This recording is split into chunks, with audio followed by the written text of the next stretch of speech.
അങ്ങനെ കുറെ ദിവസങ്ങൾക്ക് ശേഷം മമ്പുറം ഭാഗത്തേക്കൊന്ന് പോയി. മഹാനായ മമ്പുറം തങ്ങളെക്കുറിച്ച് മലയാളികൾക്കാരും പ്രത്യേകിച്ച് പറഞ്ഞു തരേണ്ട ആവശ്യമുണ്ട് എന്ന് തോന്നുന്നില്ല. മഹാനവറുകൾ ജീവിച്ചിരുന്ന കാലത്ത് തന്നെ മഹാനവറുകളുടെ സദസ്സ് നാനാജാതി മതസ്ഥരെ കൊണ്ട് ജനനിബിഡമായിരുന്നു. ഇന്നും മമ്പുറത്തേക്ക് വന്നു കഴിഞ്ഞാൽ ആ ഒരു കാഴ്ച തന്നെയാണ് നമുക്ക് കാണാൻ കഴിയുന്നത്. കേരളത്തിന്റെ ടൂറിസം മാപ്പിൽ ഇടം നേടിയ ഒരു സ്ഥലം കൂടിയാണ് മമ്പുറം മക്കാം.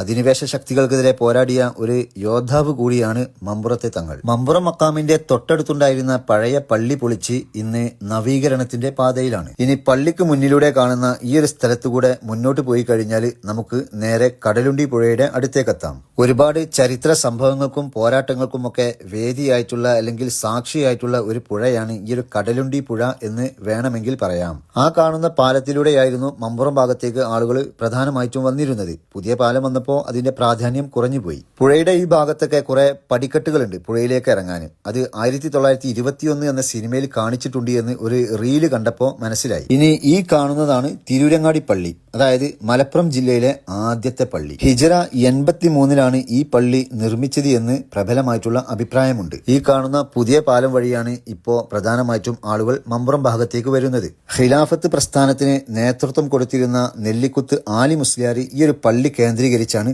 പ്രവർത്തിച്ചിരുന്നത്. 2004 പഴയ പള്ളി പൊളിച്ച് ഈ കാണുന്ന രൂപത്തിൽ പുതുക്കി പണിതത്. ഓല കെട്ടി ചെമ്പൻ നിറത്തിലുള്ള പുല്ലുമേഞ്ഞ ഉയർന്നു നിൽക്കുന്ന ഒരു കൊച്ചു മാളികയുള്ള കെട്ടിടമായിരുന്നു വലിയ പള്ളി. ഇബ്നു ബത്തൂത്ത ഈ ഒരു പള്ളിയെക്കുറിച്ച് രേഖപ്പെടുത്തിയിട്ടുള്ള കാര്യമാണിത്. 1745 തിരൂരങ്ങാടി പള്ളി പിടിച്ചെടുക്കാൻ ബ്രിട്ടീഷുകാർ ശ്രമിച്ചിരുന്നു. ഈ പള്ളിയുടെ പ്രധാനപ്പെട്ട ഖബർസ്ഥാൻ നിൽക്കുന്ന ഭാഗത്ത് വെച്ച് ഇരു സൈന്യങ്ങളും ഘോര യുദ്ധം നടക്കുകയും ചെറുത്തുനിൽപ്പ് ശക്തമായതോടെ ശത്രു സൈന്യം അർദ്ധരാത്രിയോടെ പിന്തിരിഞ്ഞോടുകയും ചെയ്തു. 200ഓളം പേരാണ് അന്ന് മുസ്ലിം പക്ഷത്ത് നിന്ന് വീരമൃത്യു വരിച്ചത്. അവരുടെയൊക്കെ ഖബറുകൾ അല്ലെങ്കിൽ അവരൊക്കെ അന്ത്യവിശ്രമം കൊള്ളുന്നത് തിരൂരങ്ങാടി പള്ളിയുടെ ഖബർസ്ഥാനിലാണ്. ഇത് മമ്പുറം തങ്ങളുടെ പേരിലുള്ള ഒരു ഹിഫ്ള് കോളേജാണ്. ഒരുപാട് വിദ്യാർത്ഥികൾ ഇവിടെ പഠിക്കുന്നുണ്ട്. മക്കാമിനോടനുബന്ധിച്ച് അല്ലെങ്കിൽ മക്കാമിന്റെ സമീപത്ത് ഒരുപാട് കച്ചവട കേന്ദ്രങ്ങളും നമുക്ക് കാണാൻ കഴിയും. ഇനി മമ്പുറം മക്കാമിന്റെ നേരെ ഓപ്പോസിറ്റ് സൈഡിലേക്ക് പോയി കഴിഞ്ഞാൽ, അതായത് അല്പം മുന്നോട്ട് പോയി കഴിഞ്ഞാൽ മമ്പുറം തങ്ങൾ താമസിച്ചിരുന്ന വീട് കാണാൻ കഴിയും. ഇതാണ് മമ്പുറം തങ്ങൾ താമസിച്ചിരുന്ന വീട്. വീടിന്റെ ഒരു സൈഡ് വ്യൂ ആണിത്. ഈ ഒരു വീടിനെ കുറിച്ച് കുറെ മുമ്പ് ഞാൻ ഡീറ്റെയിൽ ആയിട്ട് വീഡിയോ ചെയ്തതാണ്. അതുകൊണ്ട് കൂടുതൽ കാര്യങ്ങൾ ഈ ഒരു വീടിനെ കുറിച്ച് ഞാൻ ഇവിടെ പറയുന്നില്ല. പുല്ല് മേഞ്ഞ ഒരു ചെറിയ മാളിക വീടാണിത്. ഈ വീടിന്റെ മേൽക്കൂരക്ക് പുല്ല് മേയുന്നത് ഹൈന്ദവരാണ്. മമ്പുറം തങ്ങൾ ജീവിച്ചിരുന്ന അക്കാലം മുതൽ ഇക്കാലം വരെ ആ ഒരു ജോലി അവരാണ് ചെയ്തു വരുന്നത്. അവരാണെങ്കിൽ അതൊരു പുണ്യപ്രവൃത്തിയായിട്ടാണ് കാണുന്നത്. ഈ ഒരു വീട് നിർമ്മിച്ചത് 1820 എന്നാണ് കരുതപ്പെടുന്നത്. വീടിന് 2 മുറികളും അതുപോലെ തന്നെ 3 ഭാഗത്തായി വരാന്തകളുമുണ്ട്. ഭൂനിരപ്പിൽ നിന്നും അല്പം ഉയർത്തിയിട്ടാണ് ഈ ഒരു വീട് നിർമ്മിച്ചിരിക്കുന്നത്. അതിന് കാരണമായി പറയുന്നത് കടലുണ്ടി പുഴ നിറഞ്ഞൊഴുകി വെള്ളം ഈ ഒരു ഭാഗത്തൊക്കെ വരാറുണ്ടായിരുന്നു എന്നാണ്. മുറികളൊക്കെ വളരെ ചെറിയതാണ് എന്ന് പറയാം. അതുപോലെ തന്നെ മേൽക്കൂരകൾക്കൊന്നും വലിയ ഉയരമില്ല. മാളിയേക്കൽ തറവാട് എന്നാണ് ഈ ഒരു വീടിന്റെ വിളിപ്പേര്. ഇനി ഈ കാണുന്നത് മമ്പുറം തങ്ങൾ വുളൂ ചെയ്യാൻ ഉപയോഗിച്ചിരുന്ന ഒരു ചെറിയ കെട്ടാണ്.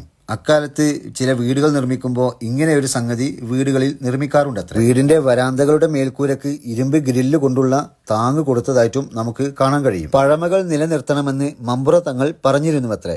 അതുകൊണ്ടാണ് ഈ ഒരു വീട് ഇന്നും പഴമ നിലനിർത്തിക്കൊണ്ട് സംരക്ഷിക്കുന്നത്. മലപ്പുറം വേങ്ങര ചേറൂരിലെ ചാക്കീരി കുടുംബമാണ് ഇന്നും വീട് മേയുന്നതിന് മുൻകൈയെടുക്കുന്നത്. പുര മേയാനുള്ള പുല്ല് ശേഖരിക്കുന്നത് ചേറൂരിൽ നിന്നാണ്. വീട് മേയാൻ ഉപയോഗിക്കുന്നത് ഓലയും പുല്ലുമാണ്. ഈ ഒരു വീട് മേയുന്ന ദിവസം രാവിലെ 7 മണിക്ക് പണി തുടങ്ങി ഉച്ചയാകുമ്പോഴേക്ക് പണി പൂർത്തീകരിച്ച് കടലുണ്ടി പുഴയിൽ കുളിച്ച് ഭക്ഷണം കഴിച്ചിട്ടാണ് വീട് മേയുന്ന സംഘം മടങ്ങുന്നത്. ഇതൊരു പക്ഷേ മമ്പുറം തങ്ങളുടെ ഭാര്യയ്ക്ക് വുളൂ ചെയ്യാനുള്ള ഒരു കെട്ടായിരിക്കാം. വീടിന്റെ അകത്തെ മേൽക്കൂരക്ക് ഉയരം കുറവാണ്.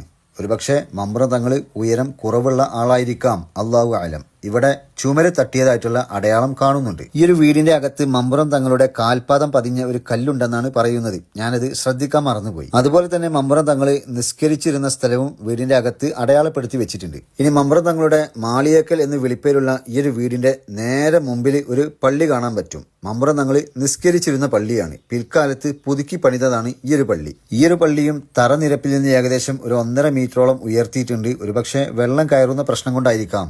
ഇപ്പോ ഇതൊക്കെ തന്നെയാണ് പറയാനുള്ളത്. ഇൻഷാ അല്ലാഹ് നമുക്ക് വീണ്ടും കാണാം.